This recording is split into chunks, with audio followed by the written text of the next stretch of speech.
Je m'appelle Jim Al-Khalili et je suis professeur de physique à l'université du Surrey en Angleterre.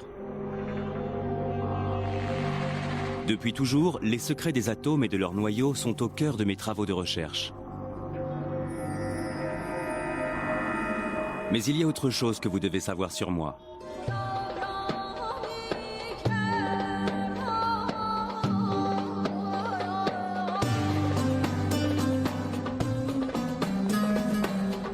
Je suis né d'une mère anglaise et d'un père irakien.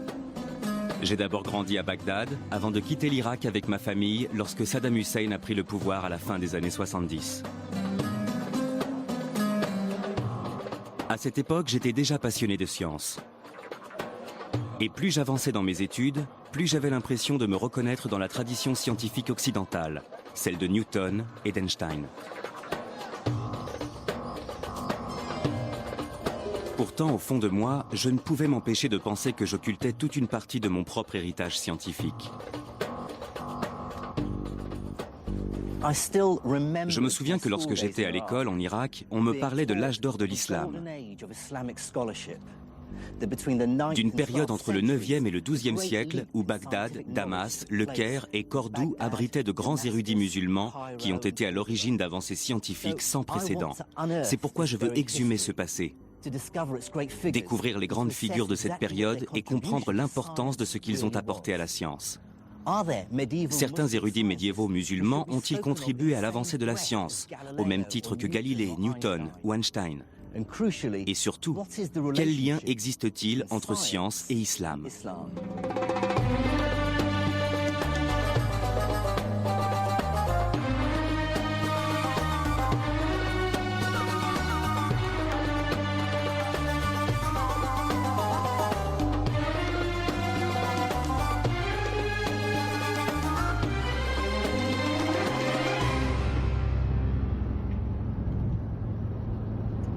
Pour découvrir et retracer l'histoire de l'évolution des sciences dans le monde musulman médiéval, je vais parcourir la Syrie, l'Iran et l'Afrique du Nord.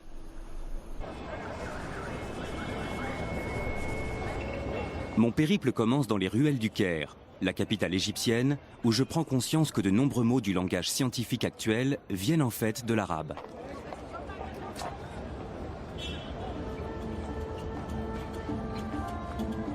Les mots comme algèbre, algorithme ou alcali sont indéniablement des mots d'origine arabe.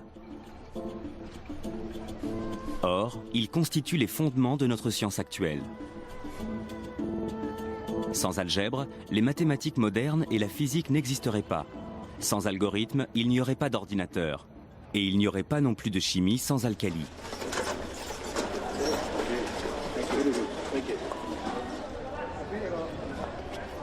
Pourtant, aujourd'hui, peu de gens en Occident, y compris parmi les scientifiques, savent que ces mots sont nés à l'époque de l'islam médiéval. Mais il n'en a pas toujours été ainsi. Entre le XIIe et le XVIIe siècle, les savants européens se référaient souvent à d'anciens écrits islamiques. Voici des copies de quelques-unes des pages du livre Liber Abaci, du grand mathématicien italien Léonard de Pise, également connu sous le nom de Fibonacci. Et ce qui est très intéressant, c'est qu'à la page 406, il fait référence à un texte ancien appelé Modum, Algèbre et Al-Mukabal. Et à côté dans la marge est écrit le nom Mahomet, qui est en fait la version latinisée du prénom arabe Mohamed. Et la personne à qui il fait allusion n'est autre que Mohamed ibn Moussa al-Khwarizmi.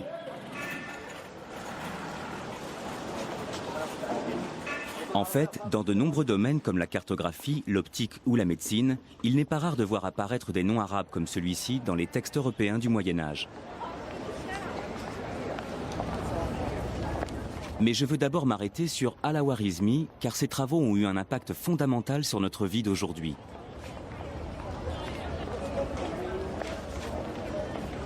C'est en effet grâce à lui que les savants européens ont compris qu'une pratique de l'arithmétique essentiellement basée sur les chiffres romains ne mènerait à rien.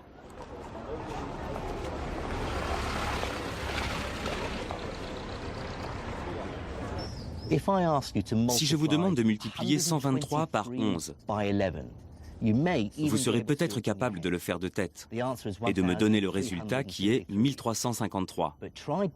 Mais essayez maintenant de me faire la même opération avec ces chiffres romains. Vous devrez alors multiplier C, X, X, I par XI. C'est faisable, mais compliqué. Al-Khwarizmi va prouver aux Européens qu'il existe une meilleure façon de faire de l'arithmétique. Dans son ouvrage « L'art hindou de calculer », il développe une idée totalement révolutionnaire, celle qu'il suffit de 10 symboles pour pouvoir représenter n'importe quel nombre.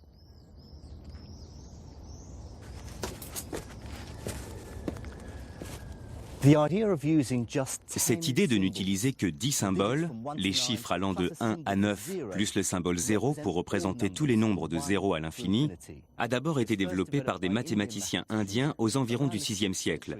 Et personne ne peut nier que cette découverte fut d'une importance capitale. Je vais vous montrer. Voici la numération indo-arabe.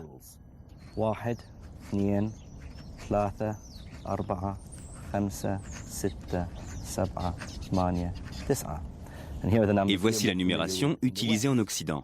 1, 2, 3, 4, 5, 6, 7, 8 et 9. On voit bien qu'il existe une certaine similitude graphique entre ces nombres, et en particulier avec le 2 et le 3 indo-arabe.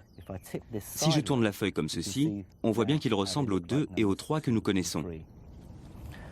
Ce qui est révolutionnaire avec ce système numérique, c'est la façon dont il va permettre de simplifier les calculs arithmétiques. Mais Al-Khwarizmi et ses confrères ne vont pas seulement se contenter de transposer le système numérique indien en arabe. Ils vont aussi inventer la virgule décimale. Ce texte, écrit un siècle après celui de Al-Khwarizmi, est l'œuvre d'un homme connu sous le nom de Al-Uqlidisi. Dans cet ouvrage, il explique comment ce même système décimal peut être développé pour représenter non seulement des nombres entiers, mais aussi des fractions, c'est-à-dire le nombre infini de possibilités qui existent entre chaque nombre entier. Cette copie du manuscrit de Al-Uqlidisi montre comment il utilise pour la première fois la virgule décimale. Elle est symbolisée par un tiret. On lit ici les chiffres 1, 7, 9, 6, 8, et on voit un petit tiret au-dessus du 9 qui indique la séparation décimale. Le concept de virgule décimale nous est aujourd'hui si familier qu'il est difficile d'imaginer comment nos ancêtres ont pu s'en passer. Comme toutes les grandes découvertes scientifiques, elle nous semble évidente a posteriori.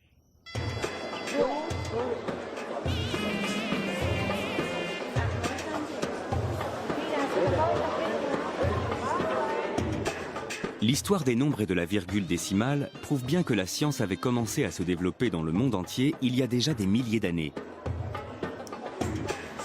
À cette époque, les idées nées en Inde, en Grèce et même en Chine se répandent et viennent s'enrichir les unes les autres. J'ai observé une carte indiquant où les populations étaient installées il y a des milliers d'années. Et j'ai trouvé le premier indice qui allait me permettre de comprendre pourquoi l'islam médiéval avait joué un rôle aussi capital dans le développement de la science.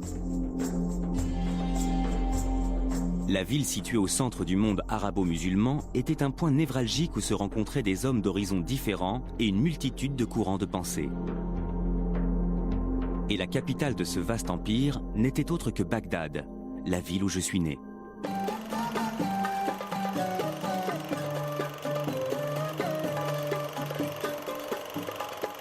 Les événements qui la secouent actuellement m'empêchent d'y retourner. Mais il me reste néanmoins les vieux films des années 60 de mon cousin Faris. La Bagdad de l'époque était bien différente de celle d'aujourd'hui et de ses attentats sanglants. Il n'empêche que j'ai grandi avec la fierté d'être né dans l'une des plus grandes villes de l'âge d'or islamique. Bagdad est fondée en 762 avant Jésus-Christ par le calife Al-Mansour. Son objectif est de faire de la cité la grande capitale d'un nouvel empire unifié par l'islam, la nouvelle religion de l'époque. Les califes abbassides estimaient avoir un pouvoir légitime. Ils se réclamaient les descendants directs du prophète Mohammed, le fondateur de la nouvelle religion apparue quelques siècles plus tôt. Mais depuis l'apparition de l'islam, les armées musulmanes avaient rapidement conquis un immense territoire. D'abord confinée aux alentours de Médine, la communauté musulmane va très vite s'étendre hors des frontières de la péninsule arabique. En quelques dizaines d'années, les armées musulmanes envahissent le Levant, l'Afrique du Nord, l'Espagne et la Perse. Il ne faut surtout pas oublier qu'à l'époque, les gens étaient très croyants. Quand ils ont vu la rapidité avec laquelle les Arabes étendaient leur empire, nombre d'entre eux ont pensé que Dieu devait être de leur côté, que le Dieu des musulmans devait forcément être légitime. Donc, beaucoup se sont convertis à l'islam et ceux qui ne l'ont pas fait se sont soumis au pouvoir arabo-musulman.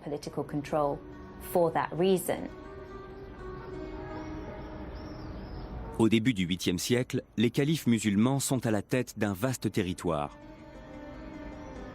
Et comme tous les grands empereurs tels que César ou Napoléon, ils vont rapidement comprendre que le développement du savoir scientifique leur permettra d'asseoir leur pouvoir politique.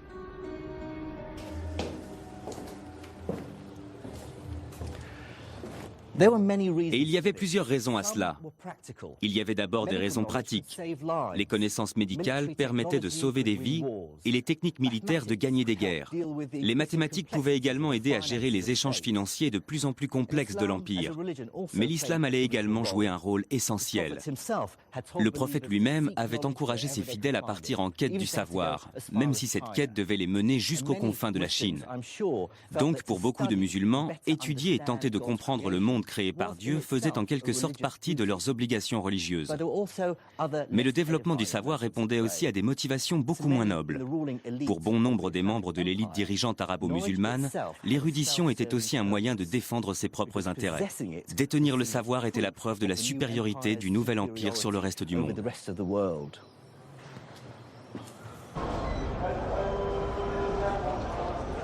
Le succès militaire et politique du nouvel empire islamique allait bientôt mettre les califes musulmans face à un problème inévitable. Comment gouverner un territoire abritant une population aussi hétéroclite?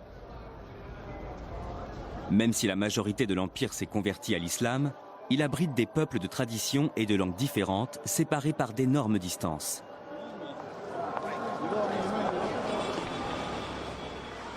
Au début du 8e siècle après Jésus-Christ, le calife Abdul Malik doit trouver un moyen de mettre un terme à la disparité linguistique de son empire.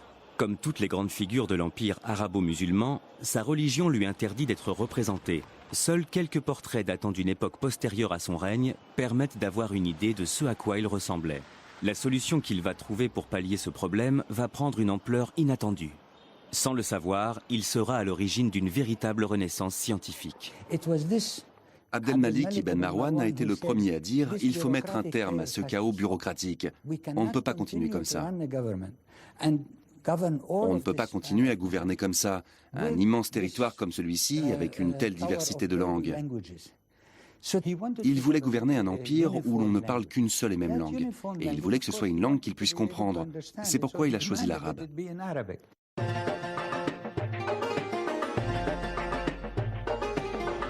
Mais le choix de l'arabe comme langue officielle de l'Empire a bien plus qu'un simple côté pratique pour l'administration.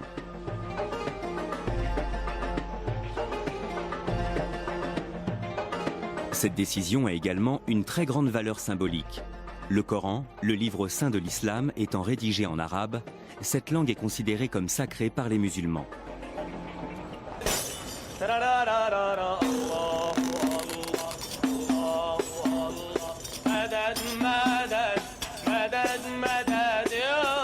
L'arabe coranique revêt un caractère si sacré que son texte est le même depuis plus de 1400 ans. En comparaison, le français a par exemple considérablement évolué en 700 ans. Aujourd'hui, un texte de François Villon ou de Rabelais serait difficilement intelligible pour un francophone, alors que n'importe quelle personne sachant lire l'arabe pourra comprendre le Coran. Depuis la fondation de l'islam, faire des copies du Coran a toujours été considéré comme un art à part et très respecté. Le grand calligraphe Naïef Skaf est installé à Damas, la capitale syrienne. Il effectue des calligraphies à travers tout le pays pour les mosquées et les madrassas, les écoles coraniques. Il a déjà tracé ses lettres des centaines et des centaines de fois. Les mots qu'il écrit sont d'une grande importance pour les musulmans, puisque cette formule ouvre chaque sourate du Coran. Ici, on peut lire Ce qui signifie « au nom de Dieu, le clément et le miséricordieux ».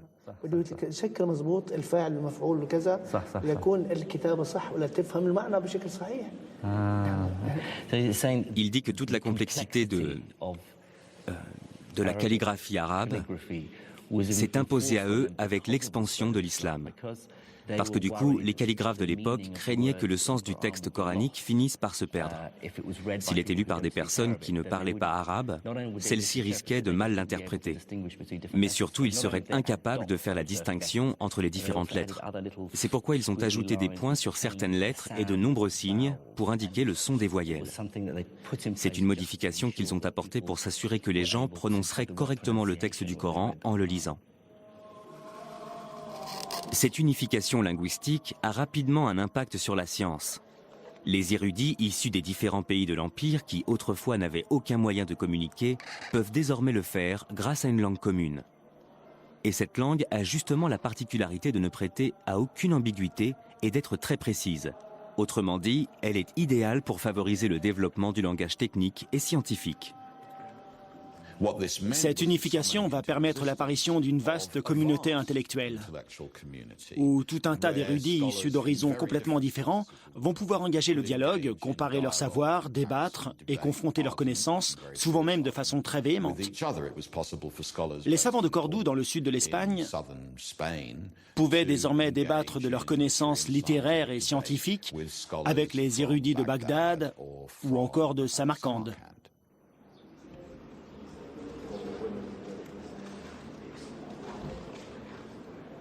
Mais les érudits ne sont pas uniquement motivés par leur seul amour du savoir.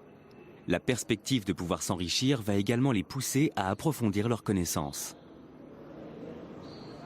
Au début du IXe siècle, l'élite dirigeante de l'Empire islamique investit des sommes astronomiques dans le financement d'un ambitieux projet qui va permettre à la science de faire un véritable bond en avant.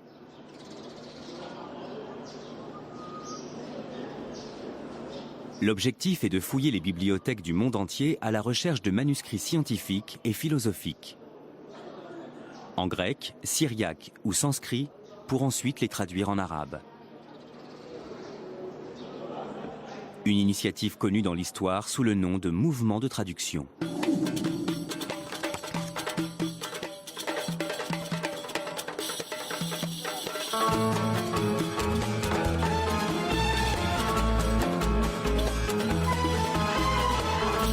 Durant cette période, les érudits de l'Empire vont déployer des efforts considérables dans la recherche de textes anciens.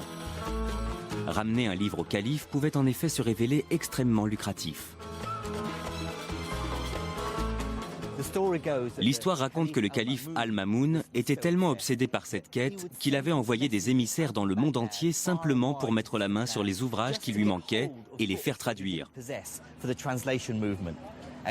Tous ceux qui lui ramenaient un nouveau livre pour enrichir sa bibliothèque recevaient leur point en or. Pour vous donner une idée de l'ampleur de ce mouvement qui a duré de 750 à 950, il suffit de se référer aux travaux d'un certain Al-Nadim qui avait répertorié toute l'intelligentsia de l'ère abbasside. Et il avait dénombré pas moins de 70 traducteurs. Le calife disposait donc de toute une cohorte de traducteurs, sans compter qu'Al-Nadim n'avait répertorié que les plus connus.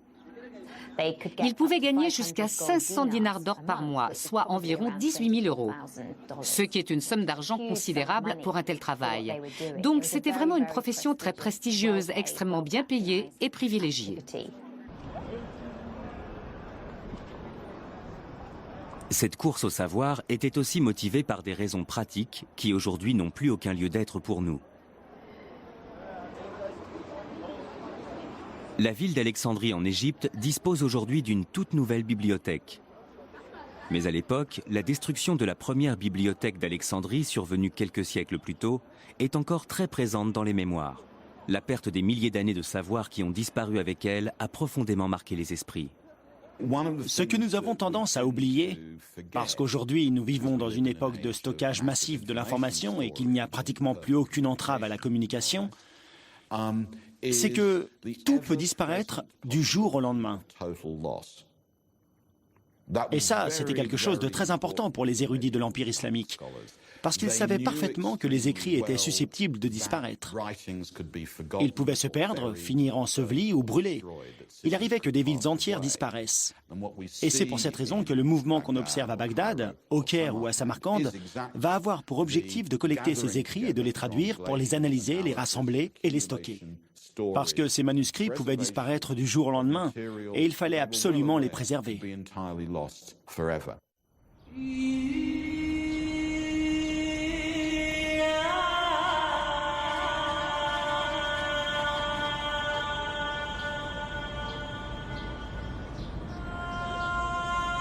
S'il y a bien un savoir que tout le monde a intérêt à voir se développer dans le royaume, c'est la médecine.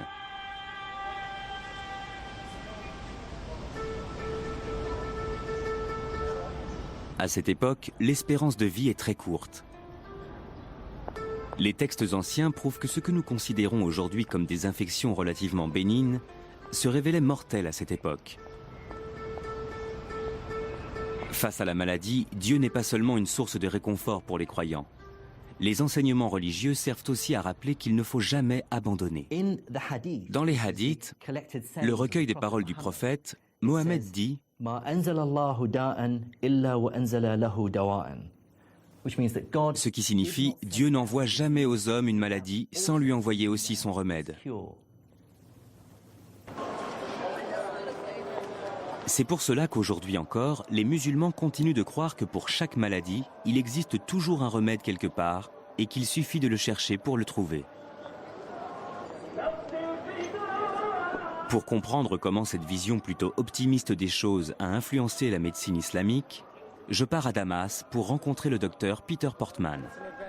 C'est un éminent spécialiste de la médecine islamique et il passe le plus clair de son temps à faire des recherches au Moyen-Orient. Ce que les gens ne comprennent pas, c'est que la médecine islamique fait partie de l'histoire de notre médecine moderne. La médecine universitaire, qui était enseignée chez nous jusqu'au XIXe siècle, était très largement basée sur le travail des médecins de l'Empire islamique.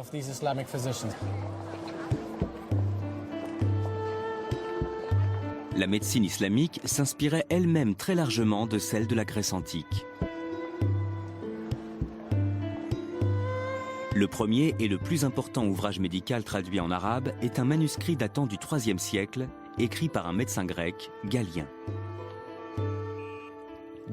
Galien pensait que pour être en bonne santé, il fallait qu'il y ait un bon équilibre entre les 4 types de fluides ou humeurs qui circulaient dans notre corps. Le moindre déséquilibre au niveau de ces fluides pouvait selon lui provoquer une maladie ou un changement d'humeur. Ces 4 humeurs étaient la bile jaune, qui lorsqu'elle était en excès pouvait rendre le patient bilieux, colérique et nauséeux.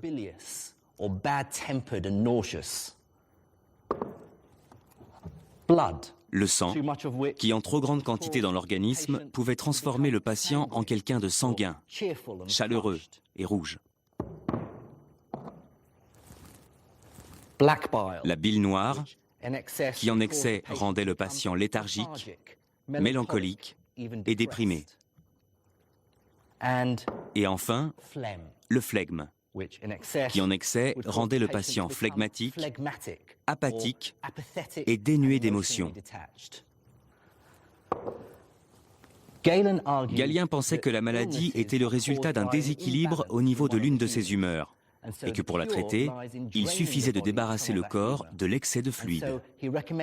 C'est pourquoi il préconisait des traitements tels que la saignée ou l'utilisation de vomitifs pour faire régurgiter ses patients. Mais les médecins de l'Empire islamique ont conscience que les travaux de Galien et la médecine de la Grèce antique ne sont qu'une source de savoir parmi tant d'autres. Ils savent qu'il existe d'autres traditions médicales susceptibles de les aider à mieux comprendre le fonctionnement du corps humain. Certains textes arabes médiévaux font mention de sages-femmes, des sortes de guérisseuses qui vendaient des remèdes médicinaux. Une tradition qui existe encore aujourd'hui, comme le prouve cette petite boutique sur laquelle je suis tombé en me promenant dans les ruelles d'Hammamet en Tunisie. Voici Arafat Nabel. Elle vend des herbes et des épices médicinales depuis plus de 20 ans. Elle prétend posséder des remèdes pour soigner toutes sortes de maladies. Cette herbe, par exemple, ça s'appelle du chi. On prend ça contre les vers dans le ventre et pour les douleurs intestinales. On a aussi le zarnir pour les maladies de peau. Et ça, c'est du tawika. C'est contre les verrues. Ah, d'accord. Et ces deux remèdes-là, c'est contre l'épilepsie et la folie. On les frotte contre son oreiller et ça empêche d'avoir des crises. Savez-vous si certains de ces remèdes viennent des Grecs? Je ne peux pas vous dire, mais en tout cas, je sais que ce sont des herbes médicinales très anciennes. Un savoir ancestral encore utilisé de nos jours en Tunisie. Les médecins de l'Empire arabo-musulman connaissaient d'autres formes de médecine, notamment celles venues de Chine et d'Inde.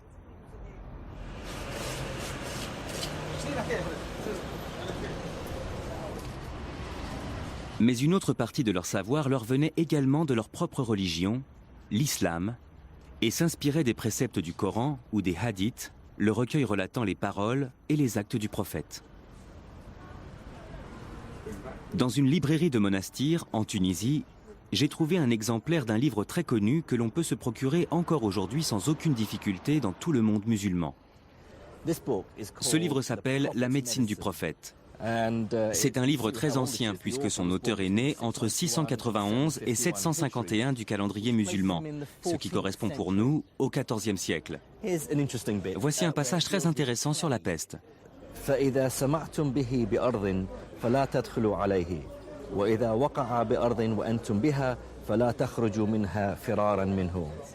Ce qui veut dire, si vous arrivez dans un pays touché par la peste, ne pénétrez pas dans ce pays. Et si c'est votre pays qui est touché par la peste, alors n'essayez pas de quitter vos maisons pour lui échapper. Ce sont des conseils pleins de bon sens. Et là, il y a aussi un autre passage très amusant, au sujet de l'épilepsie. Il est écrit que les Grecs, dont Galien, pensaient que l'épilepsie était une maladie du cerveau. Mais à l'époque, ils ignoraient les véritables causes de cette maladie. Ils pensaient que les épileptiques étaient possédés par un esprit maléfique et le seul remède contre l'épilepsie était l'exorcisme. Un point de vue pas vraiment scientifique. Même si l'islam n'a finalement pas apporté grand-chose d'un point de vue strictement médical, il a énormément apporté à la médecine d'un point de vue philosophique.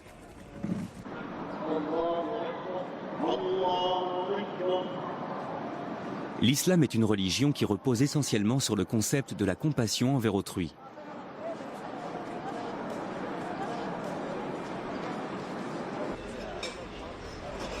Le docteur Portman s'apprête justement à me faire découvrir l'un des aspects concrets de cette compassion prônée par l'islam. Voici l'ancien hôpital Nour al-Din de Damas. C'est devenu un musée, mais il a été le plus grand hôpital de l'Empire islamique. Il a été construit aux alentours de 1150-1154. La charité envers autrui constitue l'un des piliers fondamentaux de l'islam. C'est la zakat. Exactement. C'est l'obligation de faire l'aumône et de venir en aide aux pauvres, et donc les souverains ou ceux qui avaient beaucoup d'argent pouvaient être très généreux, très charitables et faire construire un magnifique hôpital comme celui-ci. À l'intérieur de ces hôpitaux, les musulmans faisaient preuve d'une grande tolérance religieuse, ce qui peut sembler normal dans notre société laïque actuelle, mais qui ne l'était pas forcément à l'époque. L'hôpital était ouvert à toutes les communautés, donc on y trouvait des musulmans bien sûr, mais aussi des juifs et des chrétiens, ou même des gens d'autres confessions, aussi bien parmi les patients que les praticiens. Un chrétien pouvait étudier avec un musulman pouvait désigner un juif comme son meilleur étudiant. La médecine qui se pratiquait ici était au-dessus de la religion. Il y avait combien de médecins ? Ça dépend des hôpitaux, mais celui-ci, il devait y avoir entre 24 et 28 médecins. Et ils faisaient leurs visites et leurs prescriptions le matin. Les choses n'ont pas changé depuis. Grâce au mouvement de traduction, les médecins de l'Empire islamique disposaient désormais de nouveaux traitements originaires d'Inde ou de Chine. L'utilisation croissante de ces nouveaux remèdes venus du monde entier va peu à peu donner naissance à une nouvelle activité dans les hôpitaux. la pharmacie. Avoir une pharmacie dans les murs de l'hôpital, c'était totalement nouveau. Avoir tout sur place comme ça, oui, c'était entièrement nouveau. Et ce qui était intéressant concernant la pharmacopée, c'est que des villes comme Bagdad ou Damas se trouvaient au carrefour de plusieurs cultures. Donc un tas de nouvelles choses vont faire leur apparition, comme le musc, le marub, mais aussi des remèdes venus d'Inde, une sorte de médicament miracle à la fois contre les maux de tête, la mauvaise haleine, mais aussi les problèmes d'appétit sexuel. Ça soignait les maux de tête, ça rafraîchissait la laine. Oui, et c'était bon pour... Ça servait de dentifrice, d'excitant et d'analgésique. Du tout en un. Impressionnant. Peter me fait ensuite découvrir un aspect beaucoup moins pittoresque de la médecine arabe, la chirurgie. Il y a ici une magnifique illustration. Ce serait la première illustration anatomique de l'histoire de la médecine. Comme vous le voyez ici, on peut lire Adala, ce qui veut dire muscle. Les différents muscles qui font bouger les paupières. À cette époque, on savait que des muscles contrôlaient Tout à fait. le cristallin. Et aussi les mouvements des paupières. Il y a aussi d'autres choses très intéressantes. Il y a des instruments d'ophtalmologie comme par exemple ce petit crochet, utilisé pour soulever la paupière. C'était très utile aux médecins. Bien que ces instruments puissent sembler barbares, la médecine arabe est à l'époque très avancée dans la chirurgie de l'œil. L'un des grands progrès de la médecine islamique est notamment le perfectionnement d'un ancien traitement contre la cataracte, la technique d'abaissement du cristallin. Une méthode dont le taux de réussite dépasse les 60%. Sur un sujet vivant, la cornée serait plus claire et on verrait distinctement une masse opaque derrière la pupille. Pour mieux comprendre en quoi consistait cette opération, j'ai demandé au chirurgien ophtalmologique Vic Sharma de m'apporter quelques explications. La cataracte est une maladie du cristallin de l'œil qui se trouve derrière la pupille. Avec l'âge, le cristallin devient de plus en plus opaque. Et c'est cette opacification du cristallin qu'on appelle cataracte. J'ai amené avec moi une reproduction du couteau qu'on utilisait autrefois pour pratiquer cette opération, ainsi qu'un ouvrage écrit par Al-Boucassis. C'était un grand chirurgien arabe du Xe siècle, plus connu sous le nom d'Al-Zawahiri. Il faut prendre l'aiguille à cataracte dans la main droite pour opérer l'œil gauche et vice-versa. Puis enfoncer fermement l'aiguille avec un mouvement rotatif jusqu'à ce qu'elle pénètre dans le blanc de l'œil et qu'on ait l'impression d'avoir atteint une sorte de cavité. Il explique comment déplacer. Exactement. Montrez-nous ce que ça donne en pratique. On va essayer. Ce qu'ils faisaient, c'est qu'ils enfonçaient l'aiguille dans le blanc de l'œil par le côté à la périphérie de la cornée. Et ensuite, on faisait un mouvement de bascule pour faire céder les ligaments du cristallin et ainsi le faire sortir de la pupille pour permettre à la lumière d'entrer de nouveau dans la pupille et améliorer la vision du patient. Après, il y a un problème de mise au point? Forcément, puisqu'il n'y a plus de cristallin. C'est le gros inconvénient de cette technique. Plus tard, les gens ont compensé ça avec des lunettes. Que pensez-vous de l'efficacité et de la modernité de cette méthode? Ils avaient pris la bonne direction. Ils étaient sur la bonne voie, puisqu'ils avaient eu l'idée de retirer le cristallin cataracté de l'axe visuel. Ils avaient compris l'anatomie de l'œil, et ils avaient compris que le cristallin se trouvait derrière la pupille, que son opacification était à l'origine de la perte de la vision, et que donc il fallait le retirer. D'ailleurs, la technique sert toujours. Cette méthode est encore utilisée aujourd'hui dans certaines parties du monde.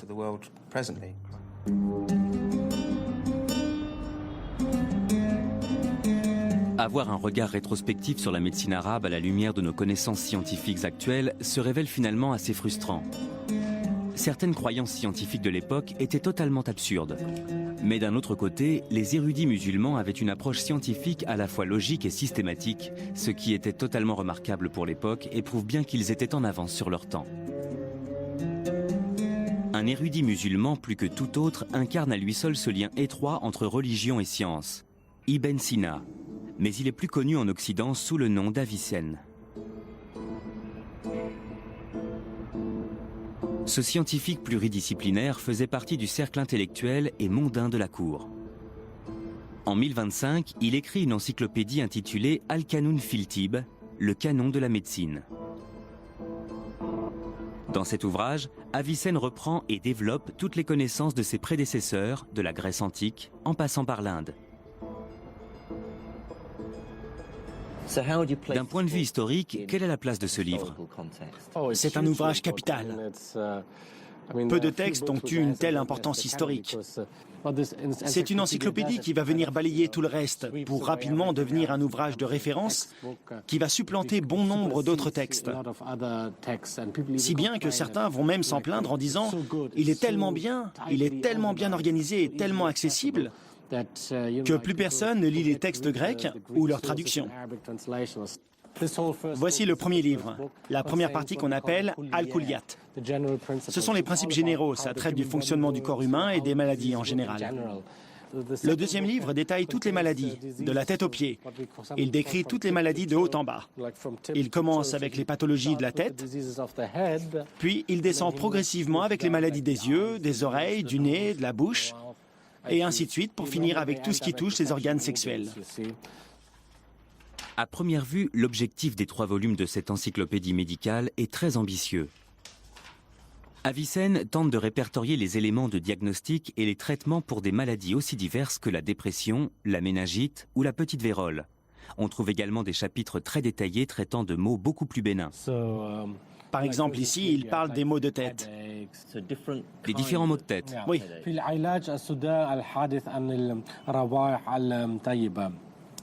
Là, il est question des maux de tête causés par les odeurs, les parfums. Là, il parle aussi de ceux liés à l'alcool. Oui, et aussi des maux de tête causés par le sexe. C'est vrai? Personnellement, ça ne m'est jamais arrivé, mais bon, on ne sait jamais. Le traitement préconisé pour ces maux de tête.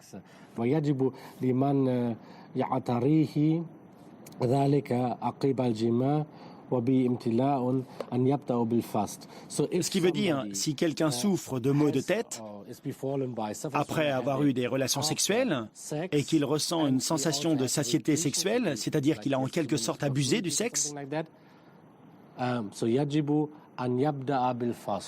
il faut en premier ressort pratiquer une phlébotomie, c'est-à-dire une saignée, et ensuite une purge.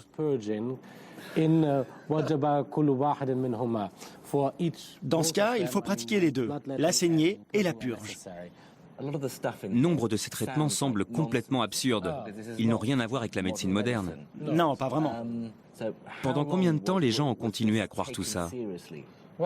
Les idées fondamentales contenues dans cet ouvrage sur le fonctionnement du corps humain sont restées les mêmes jusqu'au début du 19e siècle.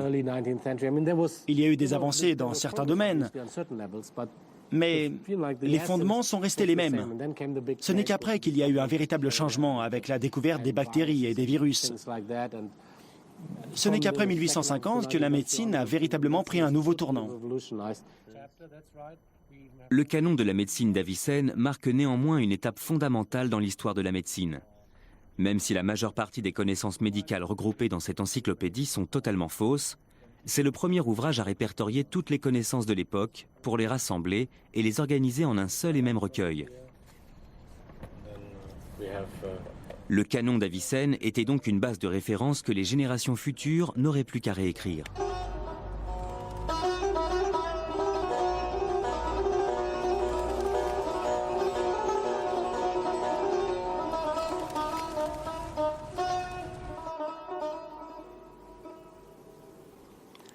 Répertorier de cette façon toutes les connaissances médicales était effectivement une grande avancée. Mais cette obsession des califes de l'Empire arabo-musulman pour les connaissances de leurs prédécesseurs allait bien au-delà du domaine très pragmatique de la médecine. De nombreux califes, comme Al-Mamoun, étaient également persuadés que les érudits de l'Antiquité détenaient aussi des pouvoirs magiques et occultes. De récentes découvertes prouvent les efforts déployés par les scientifiques de l'époque pour découvrir et s'approprier ces mystérieuses connaissances.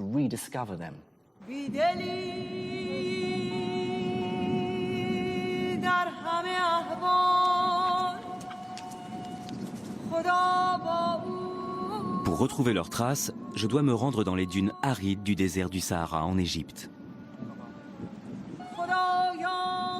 Là-bas, j'ai rendez-vous avec un universitaire qui va m'expliquer comment le mouvement de traduction a conduit les Arabes jusqu'à l'Égypte pour percer le mystère d'un code qui selon eux renfermait le secret d'un art occulte, l'alchimie.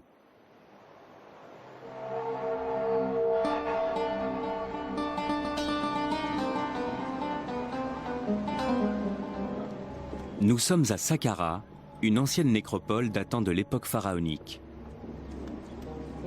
Le site s'étend sur plus de 5 hectares et abrite toute une série de chambres funéraires et de pyramides à degrés dont la construction remonte à 3 millénaires avant Jésus-Christ. Ces pyramides font partie des constructions de pierre les plus vieilles du monde. Mon guide est l'archéologue Okasha Eldali. Et ce qu'il est sur le point de me révéler restera bel et bien la plus étonnante découverte de mon périple.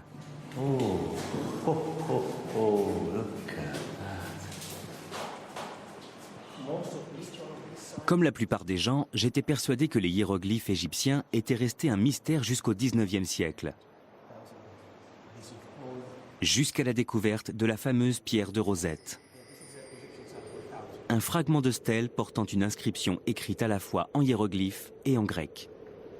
Une pièce clé qui allait enfin permettre aux savants britanniques et français de déchiffrer les écrits de l'ancienne Égypte. Du moins, c'est ce que dit l'histoire officielle. Mais le docteur Eldali a fait une découverte qui vient totalement contredire cette version des faits. Il a en effet récemment exhumé des travaux d'une valeur inestimable du savant musulman Ibn Wahshiyya. Ce dernier semblait avoir établi une correspondance entre les hiéroglyphes et les lettres de l'alphabet arabe. Si on regarde par exemple ce manuscrit, on voit qu'il indique les hiéroglyphes égyptiens avec leur valeur phonétique. Et les lettres arabes correspondantes en dessous. Ils donnent leur valeur phonétique en arabe en dessous. Regardez ce hiéroglyphe en forme de siège correspondant au sin. Maintenant, regardez là. C'est un S. En égyptien hiéroglyphe, on utilise ce siège pour le son S, ce qui correspond au signe que l'on voit ici. Ceci correspond au nom du dieu Osiris. Osiris. Avec un S. C'est le sin. Ça, c'est la lettre H. On la retrouve ici. C'est le Ha arabe. La vague, elle, correspond à la lettre N, au Nun arabe. Ici, on a le T, et là, le F. Ils représentent tous une lettre? Oui, c'est ça. Comment Ibn Wahshiyya est-il parvenu à déchiffrer les hiéroglyphes? Les premiers savants arabes avaient déjà réussi à faire le lien entre l'égyptien ancien, c'est-à-dire l'égyptien hiéroglyphe, et leur propre langue, le copte.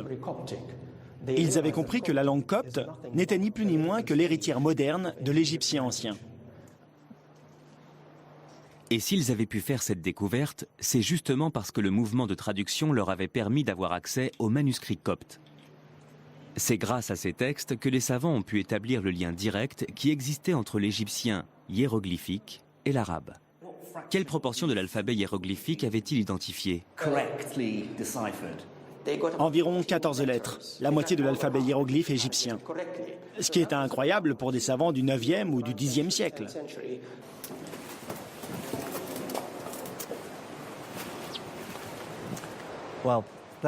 C'est l'une des découvertes les plus incroyables que j'ai faites depuis le début de cette aventure. L'égyptologie remonte bien avant le 19e siècle. Les érudits musulmans avaient déjà réussi à décrypter les hiéroglyphes, et les raisons qui les ont poussés à le faire sont assez irrationnelles, puisqu'ils l'ont fait parce qu'ils s'intéressaient à l'astrologie et à l'alchimie. C'est encore un autre exemple de tout ce qu'a pu apporter ce grand mouvement de traduction. Ces érudits ne se sont pas contentés de traduire des textes grecs, indiens ou perses. Ils ont aussi traduit des hiéroglyphes. C'est incroyable.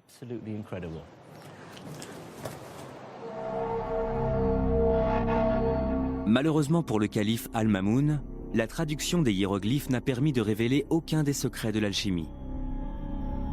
Mais cette découverte prouve bien l'insatiable curiosité que les savants de l'époque nourrissaient pour le monde qui les entourait. Leur seul objectif était de s'enrichir du savoir des autres cultures, quelles qu'elles soient, sans aucun a priori religieux ou racial.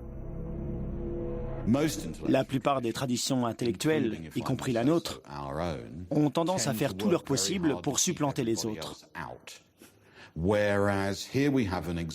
Alors qu'ici, c'est l'exemple même d'une volonté acharnée, presque incompréhensible, de devenir une sorte d'importateur net du produit intellectuel, ce qui est un véritable exemple dans l'histoire des sciences.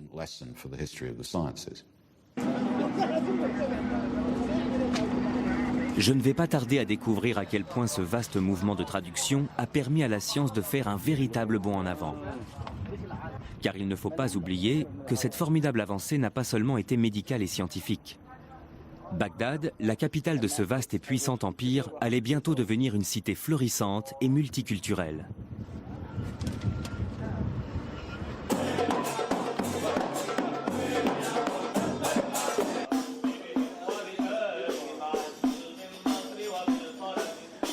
À cette époque, Bagdad est une véritable cité des mille et une nuits. C'est l'époque des puissants et bienfaisants califes, des tapis volants et des grandes odyssées. Mais aussi celle des conteurs et d'un véritable âge d'or architectural et artistique.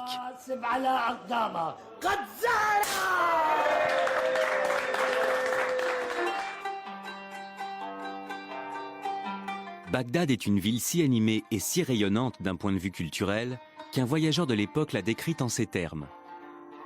Il n'y a pas plus savants que leurs érudits, plus convaincants que leurs théologiens, plus lyriques que leurs poètes ou plus audacieux que leurs libertins.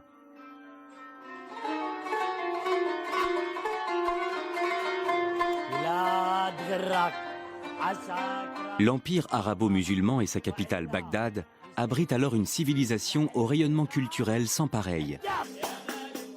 Appartenir à la vibrante élite intellectuelle de cette cité devait être absolument passionnant. C'était une ville musulmane récente. Sa construction n'avait commencé qu'en 756 et donc elle était perçue comme quelque chose d'à la fois totalement nouveau et totalement différent. La ville grouillait de courtisans et de personnes qui s'étaient enrichies et qui tentaient de se faire une place à la cour abbasside. C'était tout à fait le genre d'endroit où les esprits novateurs étaient valorisés et appréciés à leur juste valeur. La vie intellectuelle de la cité reposait surtout sur une institution appelée les majlis. Ce mot pourrait se traduire par salon ou lieu de rencontre et de parole.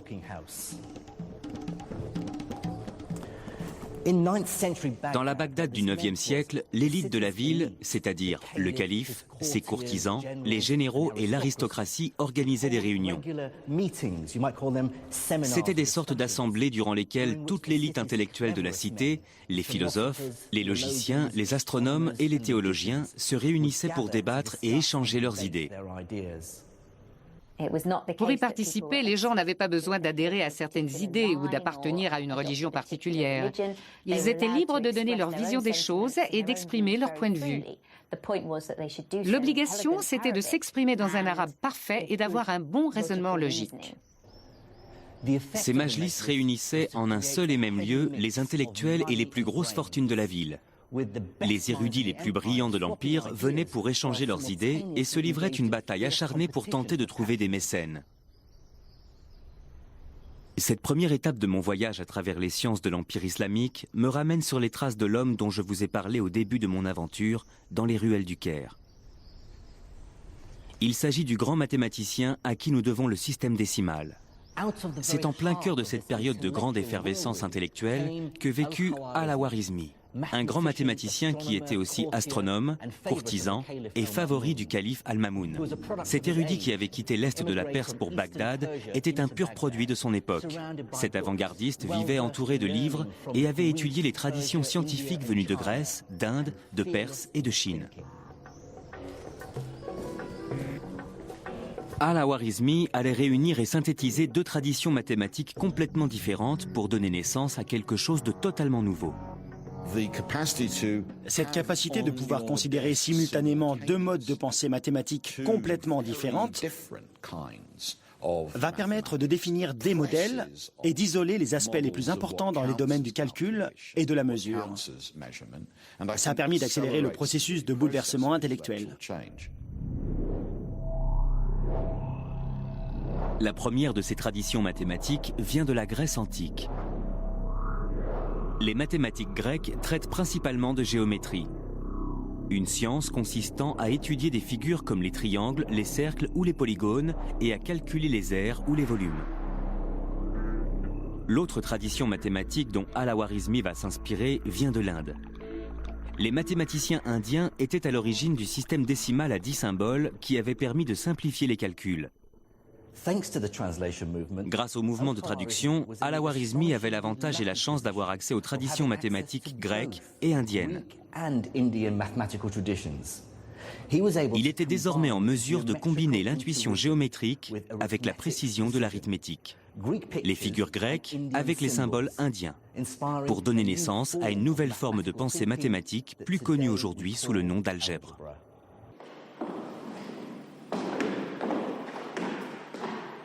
Étant moi-même physicien, j'ai passé ma vie à faire de l'algèbre, et je ne peux que reconnaître son importance dans tous les domaines scientifiques. Même si c'est une notion qui peut sembler étrange. Je me souviens de ma perplexité la première fois que mon professeur a essayé de me faire faire des mathématiques en remplaçant les nombres par des symboles tels que X ou Y. C'est un concept extrêmement libérateur puisqu'il permet de pouvoir résoudre des problèmes sans avoir à s'empêtrer dans de fastidieux calculs numériques. Nous sommes en présence d'un manuscrit d'une valeur inestimable, intitulé Kitab Al-Khwarizmi, le livre d'Al-Khwarizmi. Le professeur Ian Stewart a passé presque toute sa vie à étudier l'algèbre. Ensemble, nous consultons une ancienne copie du livre où Al-Khwarizmi évoque pour la première fois la notion d'algèbre.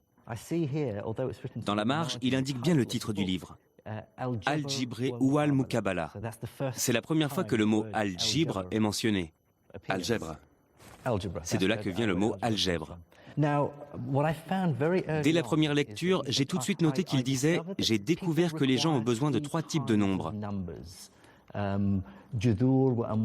Les racines carrées, les carrés et les nombres. » Qu'est-ce qu'il introduit ? Il parle d'équations du second degré à une inconnue avec x et x au carré. C'est bien de l'algèbre. Il pose les bases d'une méthode pour résoudre des équations de façon algébrique. Pourtant, on connaissait déjà les équations quadratiques. On savait déjà résoudre ces équations à l'époque des Babyloniens, bien avant Al-Khwarizmi. Qu'y a-t-il de vraiment nouveau là-dedans ? La façon dont Al-Khwarizmi envisage les choses. Pour lui, la racine carrée et le carré sont des objets à part entière. Il ne les considère pas uniquement comme des nombres qu'il faut essayer de déterminer, mais comme des procédés qu'il faut appliquer. La théorie d'Al-Khwarizmi, c'est que pour obtenir le carré d'un nombre, il faut multiplier ce nombre par lui-même. Et ce principe est vrai, quel que soit le nombre. Si c'est 5, 5 fois 5 égale 25. Si c'est 3, on fait 3 fois 3. Autrement dit, il donne une formule que l'on appelle aujourd'hui algorithme grâce à lui.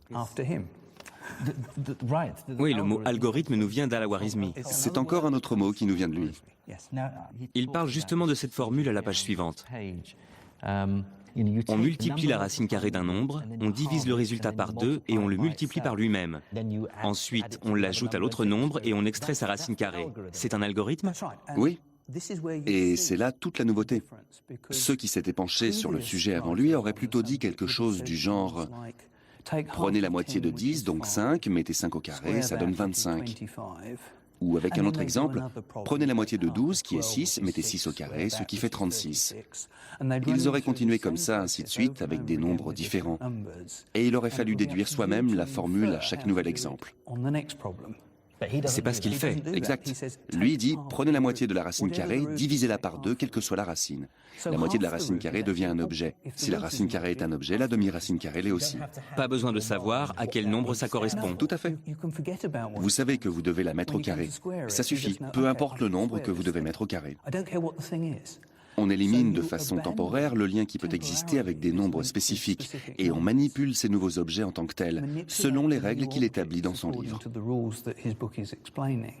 Ce n'est qu'ensuite que les nombres représentés par ces objets dans le problème que vous avez posé apparaîtront comme par miracle à la fin et que vous obtiendrez par exemple comme résultat x égale 3. Dans quelle mesure la réflexion d'Al-Khwarizmi a vraiment été révolutionnaire ? Il a rendu possible l'existence de l'algèbre en tant qu'objet, et non pas comme une simple méthode qui permet de trouver des nombres. Le moins intéressant dans un calcul algébrique, c'est quand à la fin on découvre que x égale 3. C'est la façon d'obtenir ce résultat qui compte. S'il y avait une méthode pour chaque problème, ou une méthode différente pour chaque problème, ce ne serait pas plus intéressant. Ça n'aurait pas de sens. Il existe une série de principes généraux, et si vous comprenez ces formules de base, alors vous avez tout compris à l'algèbre.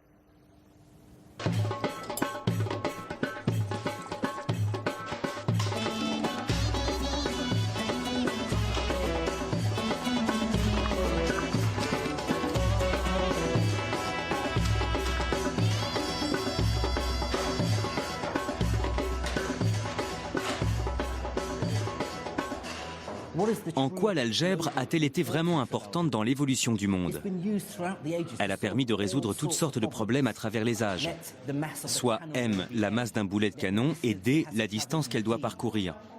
Vous pouvez utiliser l'algèbre pour calculer le meilleur angle pour pointer le canon. Ces connaissances pouvaient permettre de gagner une guerre.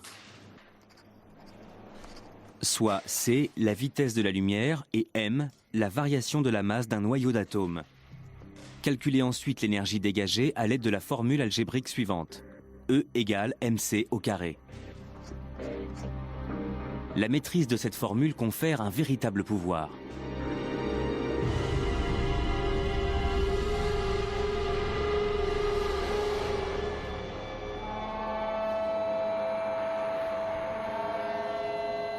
L'algèbre a contribué à créer le monde dans lequel nous vivons.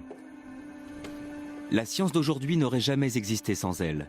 Ce simple constat résume à lui seul l'étendue de l'héritage laissé par les érudits de l'islam médiéval. Ils ont exhumé les connaissances scientifiques de la Grèce antique et de l'Inde pour les conjuguer et les développer. De la même façon, notre médecine moderne doit beaucoup aux recherches menées par les médecins de l'ancien empire islamique. Je crois que l'histoire de cette formidable évolution scientifique survenue au cours du 8e et du 9e siècle a beaucoup plus à nous apprendre que n'importe quelle autre découverte. À elle seule, elle nous prouve que le langage de la science est universel.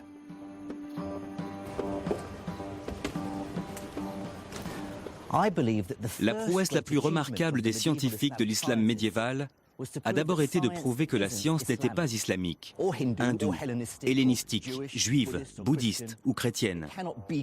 Elle ne peut se réclamer d'aucune culture. Avant l'islam, le savoir scientifique était dispersé de par le monde.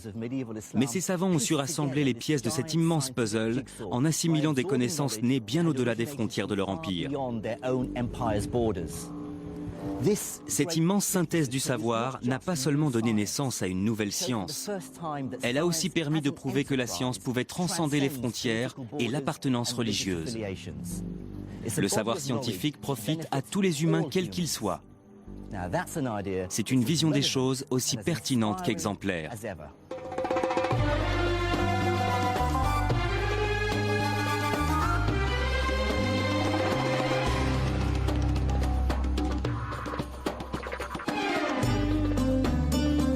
Dans la prochaine étape de mon voyage, je tenterai de comprendre comment l'Empire islamique a vu naître l'une des plus grandes découvertes de l'histoire.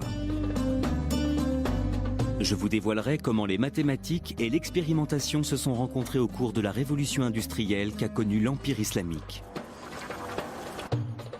Et je me rendrai au Caire où je découvrirai comment ces idées ont donné naissance au monde technologique et scientifique d'aujourd'hui.